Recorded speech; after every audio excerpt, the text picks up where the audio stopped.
오늘은 구원 얻는 방법을 정확하게 알고 있나요? 이런 제목으로 말씀을 나누도록 하겠습니다.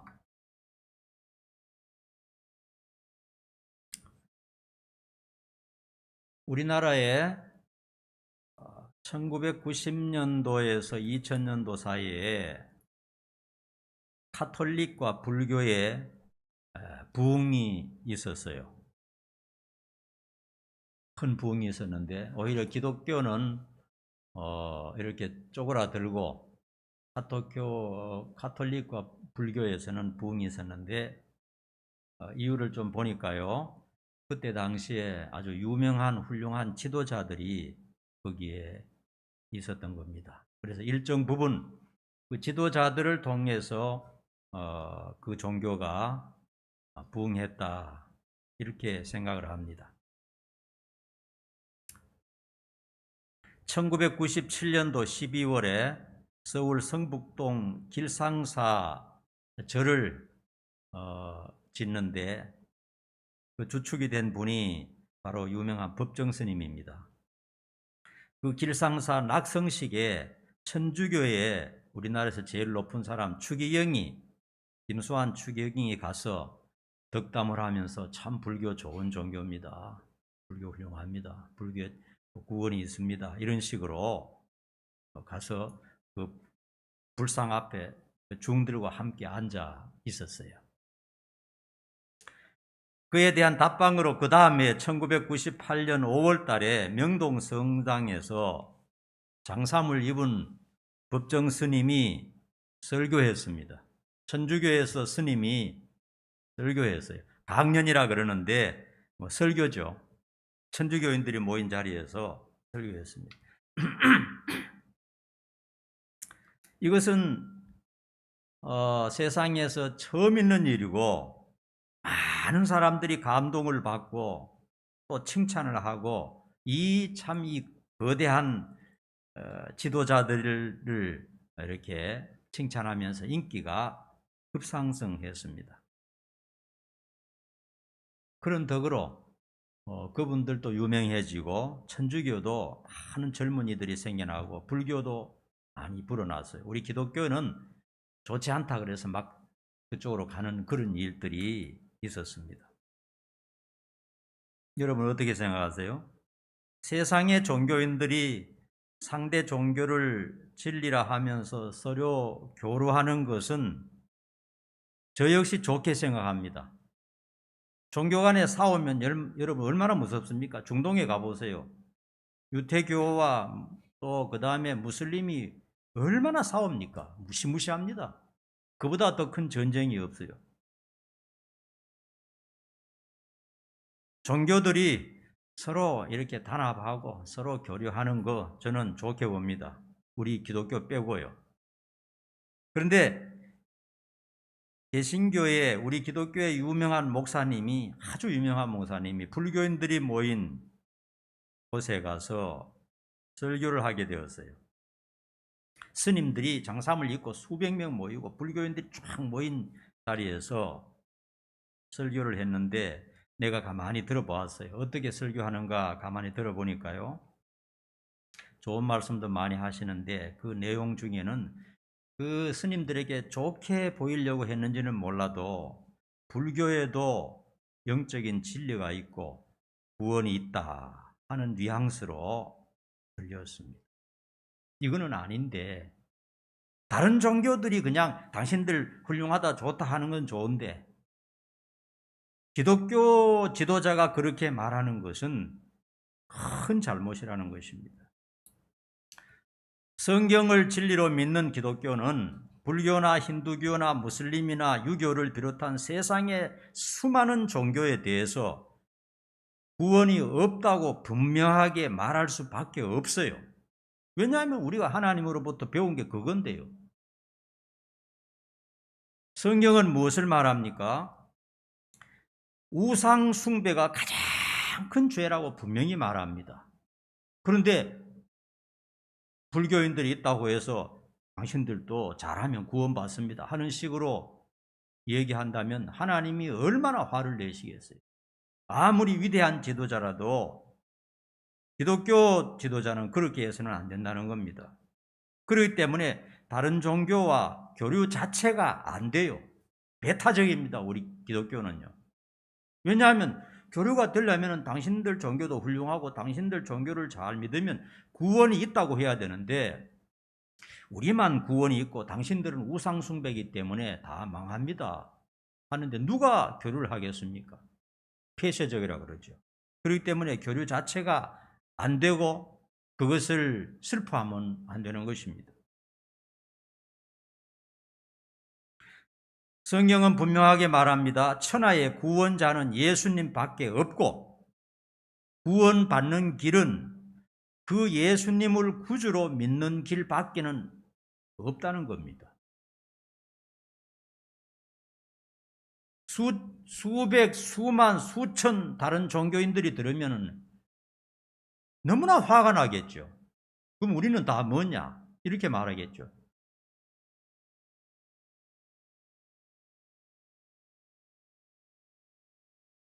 그렇기 때문에 우리는 이렇게 말할 수밖에 없습니다. 다른 모든 종교는, 우리가 믿는 기독교, 우리가 믿는 하나님 외에 이 세상의 수많은 종교는 전부 지옥의 저주에서 벗어날 길이 전혀 없다고 말해야 됩니다. 설사 그것이 여러분의 부모라 할지라도, 여러분의 친구라 할지라도 분명히 말해야 됩니다. 왜? 우리가 배운 게 그거고 우리가 믿는 게 그건데요. 그것 때문에 우리가 여기 와서 앉아있고 어떤 어려움 속에서도 한 평생을 하나님을 믿고 있지 않습니까? 그러므로 우리는 다른 종교인들에게 희망 고문을 해서는 안 됩니다. 우리는 빤히 알아요. 불교 믿는 사람은 반드시 저주받는다, 지옥 간다. 그분들이 들으면 소름이 끼치겠지만은 불교도 잘하면 구원받을 수 있다, 이런 희망 고문을 하면 안 됩니다. 왜냐하면 우리는 다 알고 있잖아요.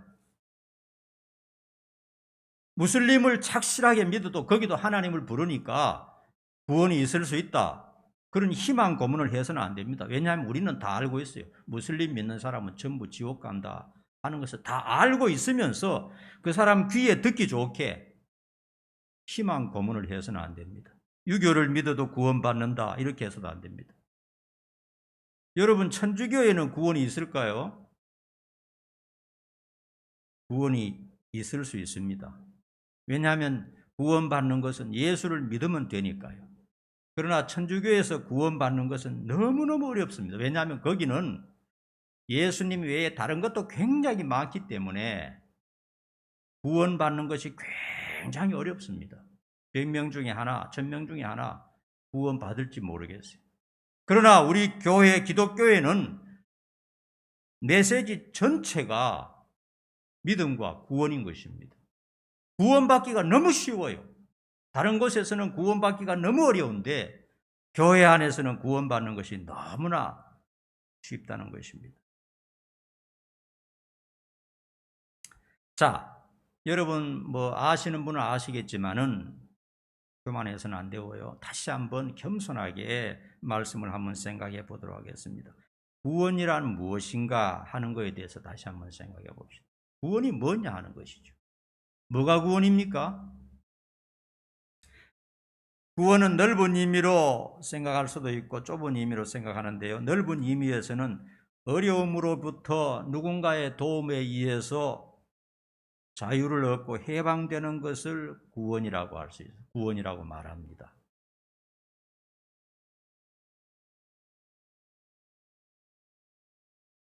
오늘은 제가 이 말씀을 선택한 이유가 8.15 해방이죠. 우리나라가 일제 36년간의 억압 속에서 노예 생활하다가 해방된 지가 76년째 되는 광복절이죠. 우리의 힘으로는 해방되는 것이, 구원받는 것이 불가능했어요.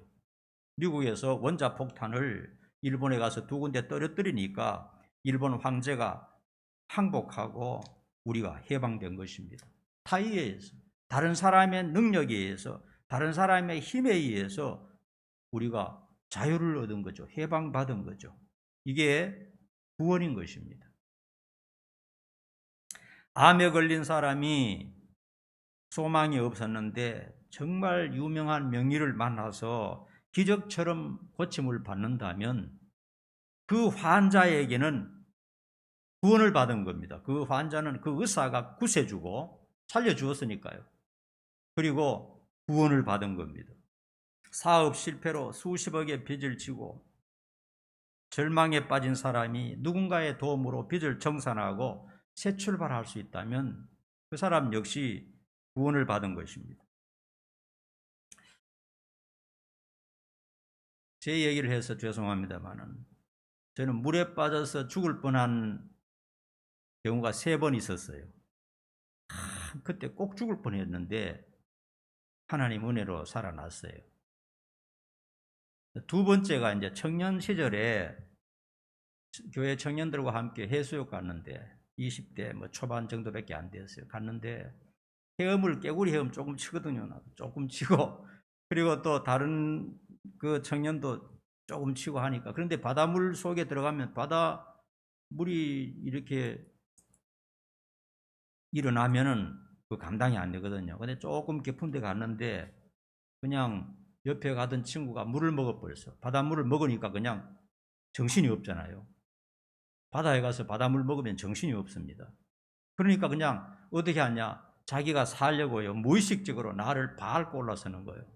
나는 물속에 있습니다. 아무리 발버둥 쳐도 올라갈 희망이 없었어요. 물속에서 내가 그 생각을 했습니다. 야, 이렇게 해서 죽는구나. 그 생각이 들더라고요. 그리고 기도가 나오더라고요. 하나님, 죽을 때 죽더라도 나를 구원해 주십시오 하는 기도가 나오는 거예요. 왜냐하면 이 친구가 위에서 내 어깨를 밟고 절대로 놓지 않는 겁니다. 머리가 올라오면 그냥 머리 손으로 눌러버리고 자기 혼자 살려고 막 고함치면서 나를 밟고 있으니까요. 여러분, 물속에서 진짜 무섭더라고요. 그래서 나는 어떤 면에서 그냥 소망이 없으니까 포기했어요. 그러고 있는데 다른 청년이 이 수영을 잘하는 건장한 청년이 와서 이렇게 와서 이 청년을 데리고 나가 물에 빠져 허우적거리는 청년을 데리고 나가고 그리고 나도 살았어요. 그게 벌써 수십 년이 지났는데 잊혀지지가 않아요. 왜냐하면 그 사람이 구세주니까요. 나를 살려준 구세주고 내가 구원을 받았으니까요.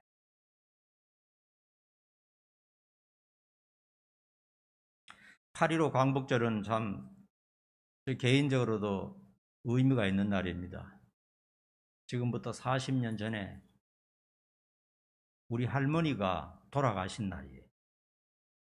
87세에 돌아가셨는데 우리 형제들을 전부 업어서 키워낸 우리 할머니인데 살아생전에 너무 고생을 많이 하셨어요. 물론 전쟁도 겪고 일제시대 때 억압도 받고 가난했기도 하지만은 33세에 혼자 되어서 딸 셋을 키우면서 한평생 가난하고 어렵게 힘들게 살았어요.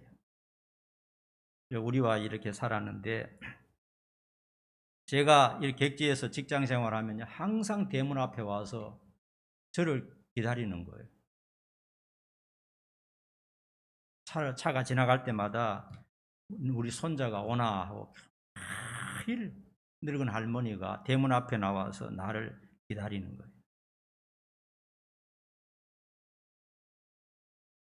그리고 직장에서 내가 일을 하는데 할머니가 돌아가셨다는 연락이 왔어요. 그래서 올라오니까 집에 들어오면서 할머니 하고 불렀더니 방 안에 누워서 환하게 웃고 계시는 거예요. 죽은 분이 웃고 계시는 거예요. 그 할머니가 돌아가셨다고 내가 왔는데 안 돌아가셨네 하고 내가 가보니까요. 평소에 주무시는 것처럼 아주 평온한 모습으로 너무너무 밝은 모습으로요. 우리 손자 왔나 하는 그런 모습을 하면서 누워 계시는데 그리고 온몸도 아주 깨끗하고요. 돌아가신 분이요. 마치 살아있는 것처럼 주무시는 것처럼 그렇게 보였어요. 그때 내가 생각한 게 뭐냐면 예수를 믿는 사람은 하나님이 다 보호해 주시는구나. 얘기를 들어보니까요. 오전에 시장에 가셔서 포도 한 송이 사와서 포도 드시고 그 다음에 오후에 아이고 머리가 조금 아프다 하고 누웠는데 이제 그때 숨을 거두셨다는 겁니다. 평온하게 건강하게 사시다가 살아생전에는 많은 고생을 했지만은 돌아가실 때는 주님께서 붙들어 주셔서 평온하게 돌아가셨어요. 그러니까 광복절날 이 세상의 그 고난과 모진 삶에서 자유를 얻은 겁니다. 구원을 받은 겁니다. 물론 영혼도 구원받았지만요. 넓은 의미에서는 내 자신이 할 수 없는 어려움 속으로부터, 어려움에서부터 해방되고 자유되는 것, 이거를 구원이라 그러고, 구약의 구원도 바로 그런 의미로 쓰였습니다. 신약에서 말하는 구원은 협의적인데 좁은 의미에서 구원인데, 성경적인 구원은요, 소극적인 면과 적극적인 면으로 생각할 수 있어요. 소극적인 면은 뭐냐 하면 죄와 사망과 지옥의 저주로부터 완전히 자유하게 되는 것입니다. 죄의 노예가 아닙니다. 이제 죽음의 노예가 아닙니다. 하나님을 믿는 사람은 죽지 않습니다. 세상 사람 들으면 또 완전히 미쳤다 그러겠죠. 저것들 뭐 완전히 미쳤네. 하나님을 믿지 않으면 100% 지옥입니다. 그러나 우리는 지옥에 안 갑니다. 인간은 태어날 때부터 저주를 안고 태어났어요. 나는 저주를 안고 태어나지 않았다. 그렇게 주장할 수 있는 사람이 있을지 모르지만요. 사람은 다 조상으로부터, 부모로부터 유전을 가지고 태어나잖아요. DNA가 99.99% 아닙니까? 거의 모든 특성이 같아요. 부모로부터, 조상으로부터 물려받습니다. 어쩔 수가 없잖아요. 흑인이 자식을 낳으면 아무리 백인을 낳고 싶어도 흑인이 나옵니다. 동양 사람이 자식을 낳으면 아무리 다른 색깔을 낳고 싶지만은 노란 색깔이 나옵니다. 부모를 닮게 되어 있습니다. 그건 어쩔 수가 없어요. 부모가 병을 가지고 있으면 그 자녀들이 병을 가지고 태어날 수가 있어요. 어머니가 비염, 간염, 보균자라면 자식들은 다 비염을 가지고 태어납니다. 에이즈 환자라면 자식들도 에이즈 환자로 태어납니다. 그러면 그렇게 말할 겁니다. 병 걸리고 나쁜 특성을 받았으면 나는 아무 잘못이 없는데 왜 그러냐. 그게 그냥 조상으로부터 물려받는 어쩔 수 없는 운명인 것입니다. 누가 타하겠습니까? 왜 나를 대한민국에 나와서 미국에 가서 낳지? 이렇게 한다고 뭐 그게 무슨 변화가 있습니까? 없잖아요.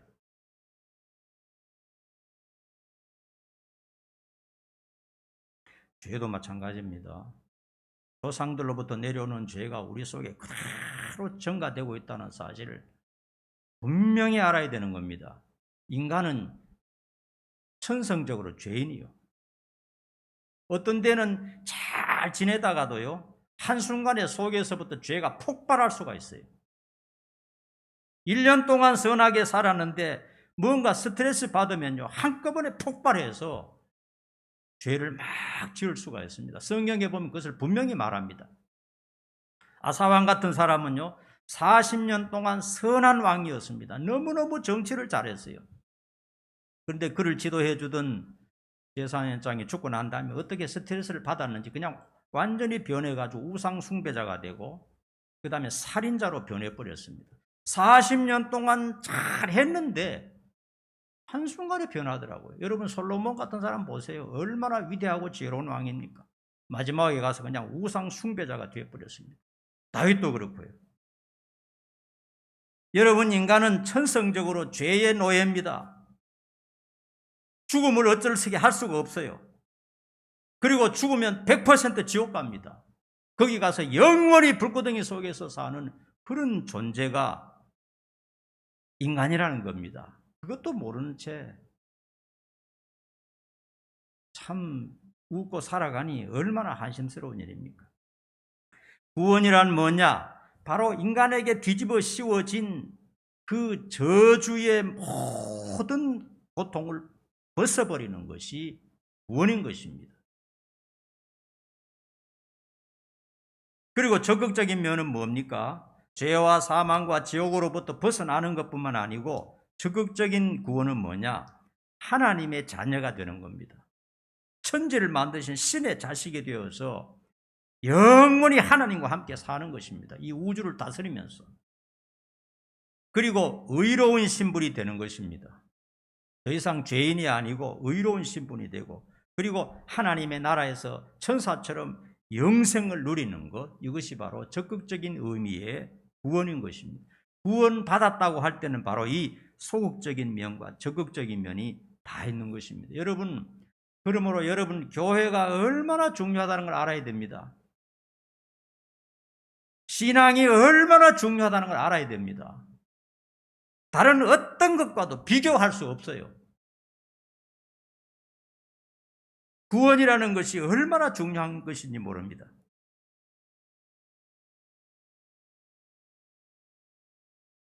자, 한번 따라해 봅시다. 죄에서 해방되어 의로운 신분이 되었다. 이게 구원입니다. 여러분, 죄의 종이 아닙니다. 절대로 죄가 여러분들을 지배하지 못합니다. 또 따라합니다. 죽음에서 해방되어 영생을 얻게 되었다. 지옥에서 해방되어 천국에서 살게 되었다. 마귀의 자녀에서 하나님의 자녀가 되었다. 불행과 저주의 존재에서 행복한 존재가 되었다. 이것이 구원입니다. 여러분, 구원받은 사람은요, 이 땅에서도 하나님을 가까이 하고 살면 지상 천국을 누릴 수가 있어요. 이 세상에서도. 그게 완벽한 천국은 아니지만요, 여러분 기왕이면 이 세상에서도 좀 즐겁고 행복하게 사는 게 좋잖아요. 그죠? 죽은 다음에 천국 가는데 이 세상에는 고생 실컷 하자. 그건 성경적인 게 아니거든요. 환경의 문제가 아닙니다. 이 세상에서도 지상 천국을 누리게 됩니다. 이거는 신천지나 우상 숭배자들이 말하는 지상 천국이 아닙니다. 로마서 14장 17절 보면요, 하나님의 나라는 먹는 것과 마시는 것이 아니요, 먹는 것과 마시는 것은 인간의 환경을 말합니다. 마시는 것이 아니요, 오직 성령 안에서 의와 평강과 희락이라. 의와 평강과 희락은 마음입니다. 마음이, 의로운 마음이 생기고 선한 마음이 생긴다는 거예요. 마음이. 그것보다 더 좋은 게 어디 있습니까? 사람 미워지지 않고 다 사랑하고 용서가 되고 기쁘고요.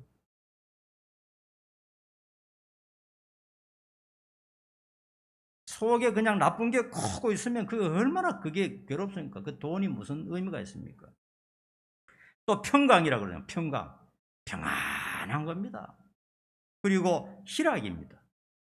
성령께서 주시는 것이거든요. 성령께서 내 속에서 의와 평강과 희락을 주시는데, 그것이 바로 이 세상에서 인간이 누릴 수 있는 최고의 복인데 천국입니다. 그게 마음 편한 것이 천국입니다.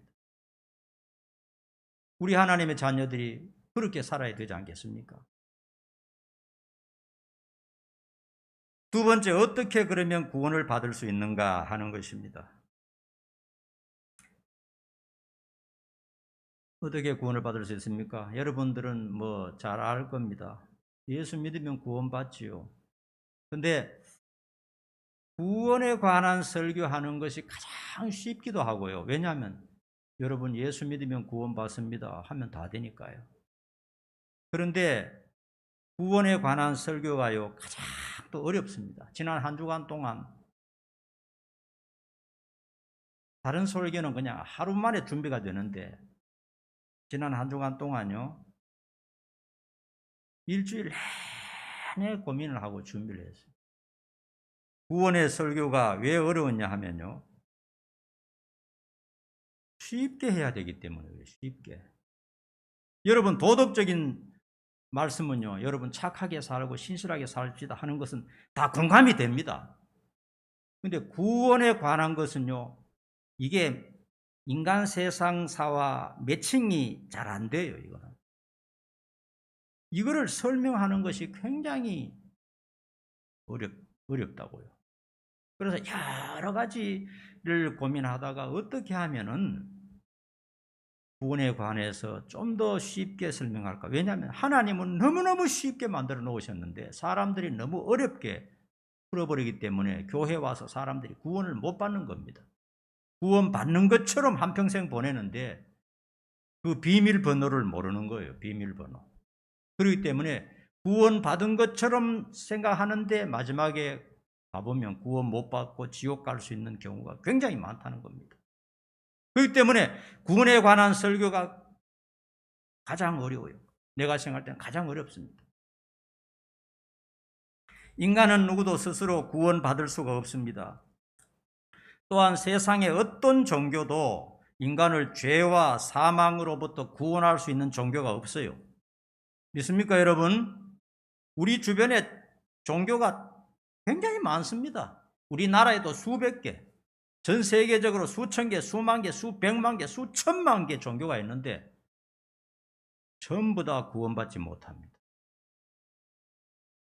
그런데 그 사람들은 다 자기들만 구원받는다 그래요.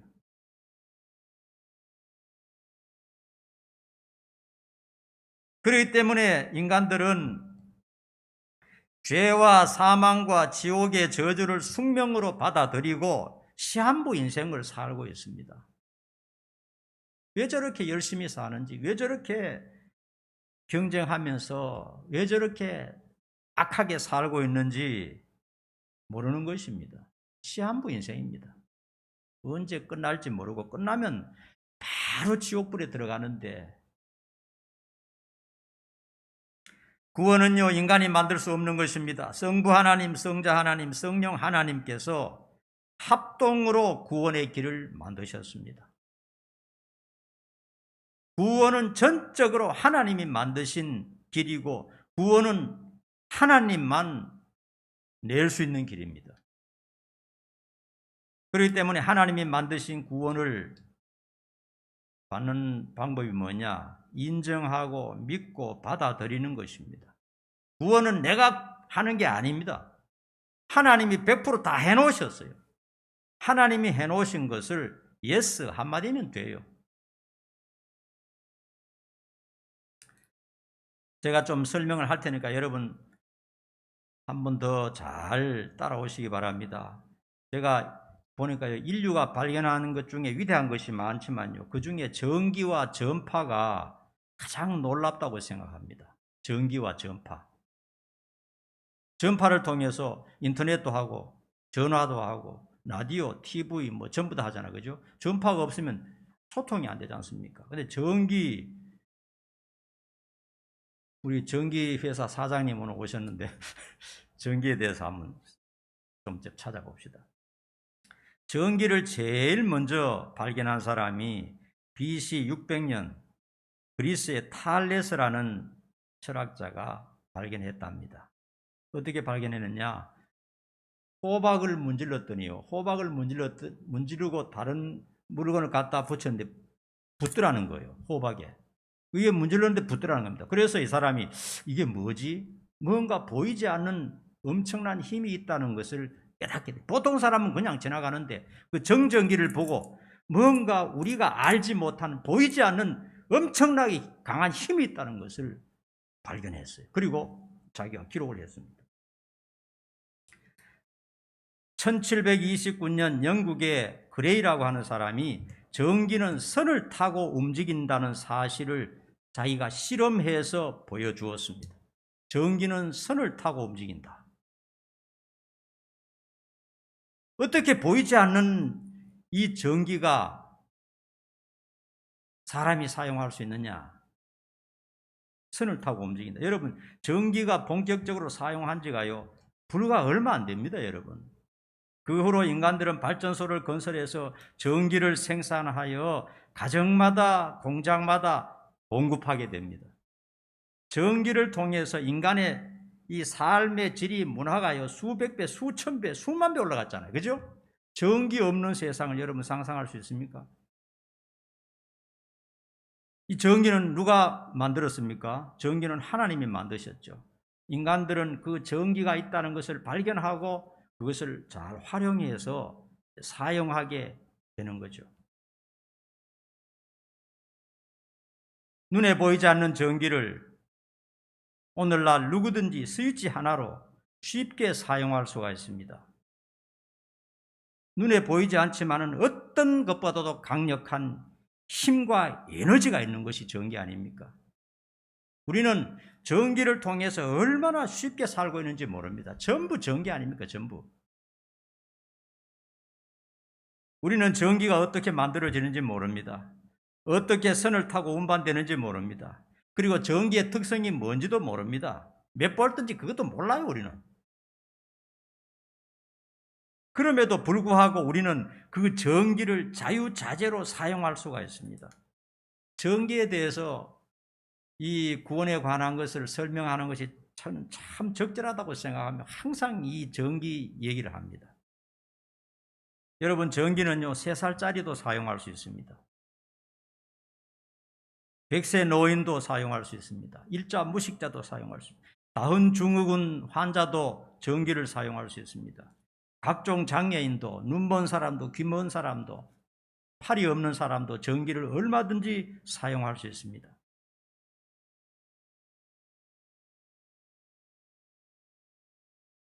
여러분, 발전소를 짓고 철탑을 세우면서요 수많은 사람들이 죽었다는 사실을 여러분 압니까?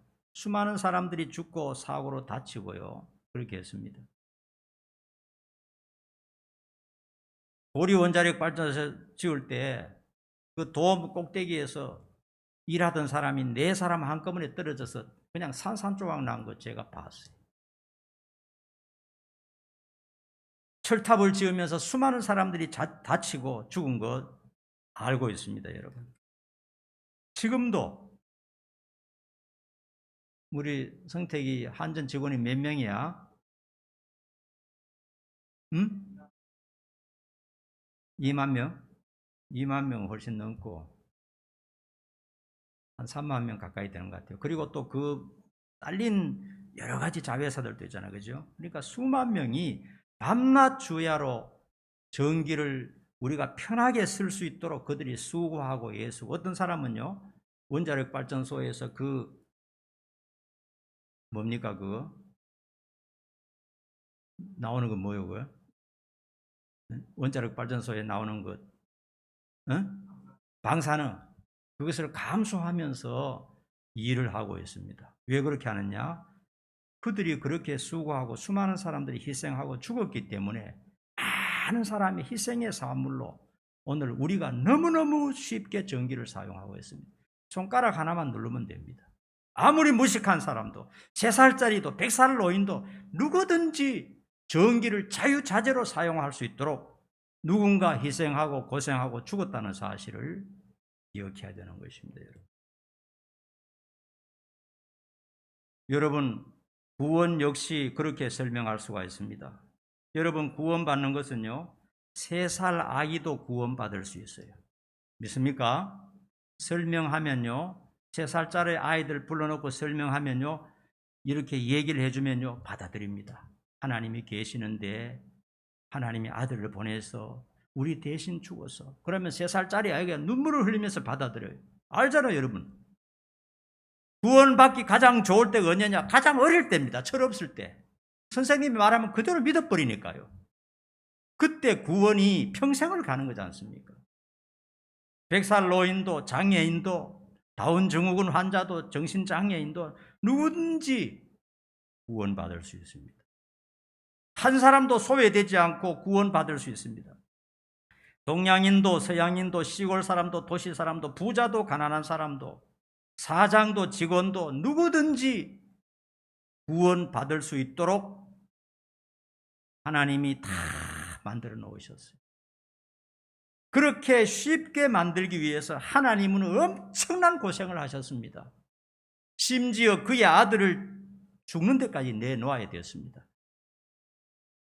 인간의 구원이요, 하나님 편에서도 쉬운 일이 아니었다는 것입니다. 왜냐하면 그렇지 않으면 하나님의 아들을 죽이는 데까지 내놓아야 할 필요가 없잖아요. 그만큼 어렵다는 겁니다. 구원의 길이요.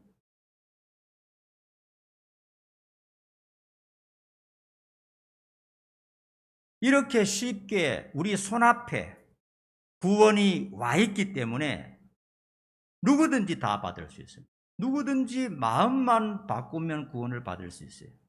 고집만 피우지 않고 교만하지 않다면요. 고집 피우는 사람은 안 됩니다. 어려워서 못 받는 게 아닙니다. 나는 다른 거 믿는 거 있어. 고집 피우고 또 교만하고 뭐가 그런 하나님 어디 있고 예수님 어디 있어. 자기 아는 것으로 교만하다거나 그리고 이 하나님에 대해서 예수님에 대해서 거부하지만 않으면 누구든지 다 구원받을 수 있도록 하나님이 얼마나 쉽게 해놓으셨는지 모릅니다. 그렇게 쉽게 하기 위해서 하나님이 엄청난 공사를 하셨고 수많은 사람이 죽었습니다. 수많은 순교자가 나타났고요. 기독교가 들어가는 곳마다 수천 명, 수만 명이 떼죽음 당하기도 했습니다. 왜? 누구든지 쉽게 구원을 받을 수 있도록 길을 만드시기 위해서 그러신 것입니다. 그러므로 교회 다니면서도 구원받지 못한 사람보다 더 불행한 사람이 없어요. 마음만 바꾸면 될 텐데.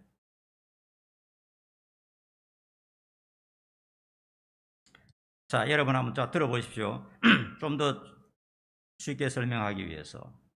어떤 문이 잠겨 있습니다. 문이 들어가려고 하는데 누가 문을 열고 들어갈 수 있는지 한번 이제 맞춰보세요. 1번, 2번입니다. 객관식입니다. 1번, 굉장히 위대하고 훌륭하고 거룩하고 한 번도 죄를 지은 일이 없고 굉장히 착하고 모든 사람이 존경하는 사람. 두 번째, 비밀 번호를 아는 사람. 누가 그 문을 열고 들어가겠습니까? 1번입니까? 2번입니까? 다시 못 알아들으면 굉장히 착하고 선하고 한 번도 죄진 일이 없고 정말 남을 위해서 자기 한평생을 헌신하고 희생하고 인물도 잘생기고 돈도 많고 훌륭한 사람 옆에 있고 그 다음에 좀 깡패같이 생기고 못되게 생겼는데 비밀번호를 안다. 1번, 2번 중에 그 문을 열 수 있는 사람이 누굽니까? 1번입니까? 2번입니까? 2번이죠. 구원이 바로 그런 겁니다, 여러분. 확실히 알아야 됩니다. 구원의 문은 비밀번호로 들어가는 것이지 자기의 선량함이나 노력이나 좋은 마음 가지고 들어가는 것이 아니라는 것입니다. 세상 모든 종교의 가르침은 자기가 공덕을 쌓아야 구원받는다는 식이죠. 그러다 보니까 그 물결이 교회 안에도 들어왔습니다. 착하게 살고 선하게 살고 바르게 살고 깨끗하게 살고 선량하게 살아야 구원받는다. 이런 식이 돼버리는 거예요. 그러나 구원받는 것만큼은 그게 아니에요. 구원받는 것만큼은 악하나 착하나 부자나 가난하나 무식하나 유식하나 그 문제가 아니고 비밀번호를 알아야 되는 겁니다. 비밀번호. 따라합시다. 비밀번호. 천국 들어가는 것은 열쇠가 필요하고 비밀번호가 필요합니다. 우리 지현 집사 핸드폰 비밀번호 몇 번이야? 가르쳐 줘봐. 안 가르쳐 주죠? 비밀번호를 아는 저 사람은 굉장히 쉬워요. 그러나 다른 사람은요, 아무리 달려들어서 1년 동안 해도 비밀번호를 모릅니다. 맞죠? 비밀번호를 알면 굉장히 쉽습니다. 누워서 떡 먹기예요. 그러나 모르는 사람에게는 절대로 열리지 않습니다. 이게 비밀번호의 특징인 것입니다. 그러므로 구원받고 천국 가는 것은 비밀번호를 아느냐 모르느냐 거기에 따라서 승패가 갈라진다는 것을 여러분 분명히 알아야 되는 것입니다.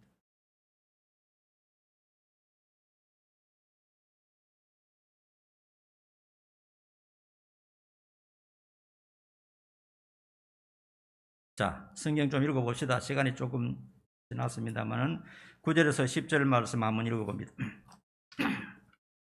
다 같이 시작. 네가 만일 내 입으로 예수를 주로 시인하며 또 하나님께서 그를 죽은 자 가운데서 살리신 것을 네 마음에 믿으면 구원을 받으리라. 사람이 마음으로 믿어 의에 이르고 입으로 시인하여 구원에 이르느니라. 성경 그만큼만 읽어봅시다.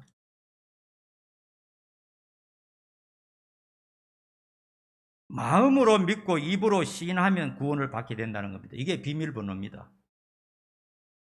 거룩한 행동이 아닙니다. 마음으로 믿고 입으로 시인하면 구원을 받게 됩니다. 자, 요한복음 3장 16절 여러분들이 잘 아는데 한번 봅시다. 요한복음 3장 16절 다시 시작. 하나님이 세상을 이처럼 사랑하사 독생자를 주셨으니 이는 그를 믿는 자마다 멸망하지 않고 영생을 얻게 하려 하심이라. 누굽니까? 예수를 믿는 자마다. 다른 조건이 없습니다. 선하고 깨끗하고 진실하고 좋은 일 많이 하고 그리고 믿는 자, 이게 아닙니다. 그를 믿는 자, 예수를 믿기만 하면 그 사람이 악한 사람이든지 좋은 사람이든지 선량한 사람이든지 나쁜 사람이든지 상관이 없어요. 그 다음 또 뭘 믿어야 되냐? 요한복음 11장 25절 봅시다.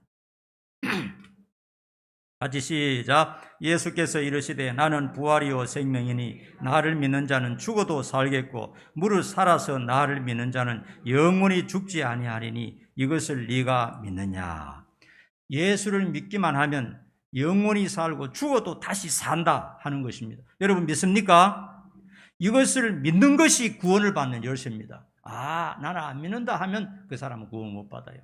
구원 받는 방법은 믿는 겁니다. 믿는 거. 하나님이 하신 말씀이에요. 로마서 4장 25절 봅니다. 시작. 예수는 우리가 범죄한 것 때문에 내줌이 되고 또한 우리를 의롭다 하시기 위하여 살아나셨느니. 예수님이 죽으면 내주신 것은 뭐냐면 우리 범죄 때문에 예수님이 대신 죽었다는 겁니다. 따라합시다. 예수님께서 내 죄 대신 죽으셨다. 이것을 믿는 것이 열쇠입니다. 열쇠.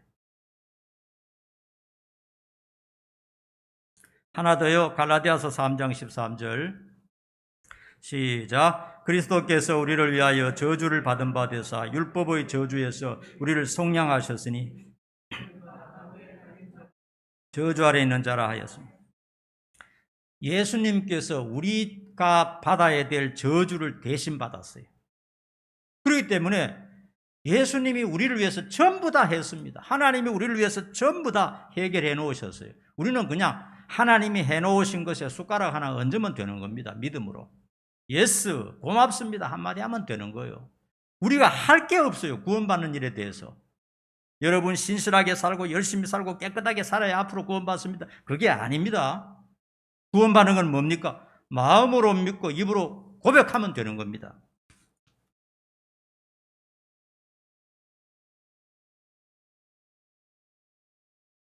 (11절) 누구든지 그를 믿는 자는 부끄러움을 당하지 아니하리라.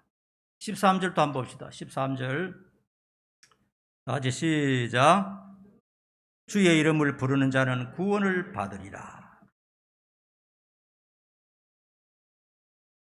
따라합니다.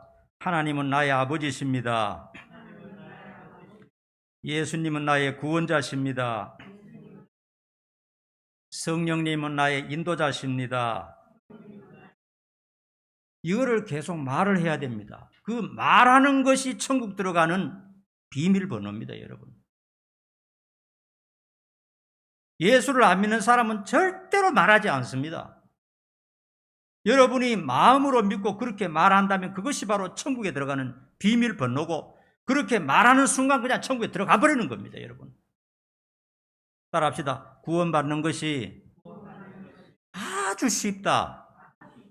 천국 들어가는 것이 가장 쉽다.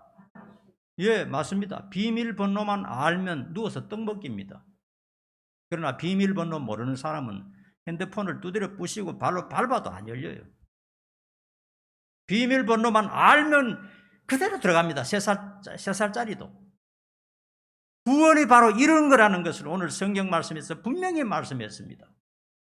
그리고 그 다음에 선하게 살고 착하게 사는 것은 구원받은 후에 후속 조치지, 구원받는 것과는 아무런 상관이 없다는 사실을 분명히 알아야 되는 것입니다. 인간은 아무리 노력하고 울고 불고 애써도 공을 들여도 돈을 100억 갖다 바쳐도 절대로 구원받을 수 없어요. 구원은 100% 하나님의 일이며 우리는 그것을 인정하고 믿고 따라가면 되는 겁니다. 그냥 입으로 시인하고 마음으로 믿으면 구원이 끝나버립니다, 여러분.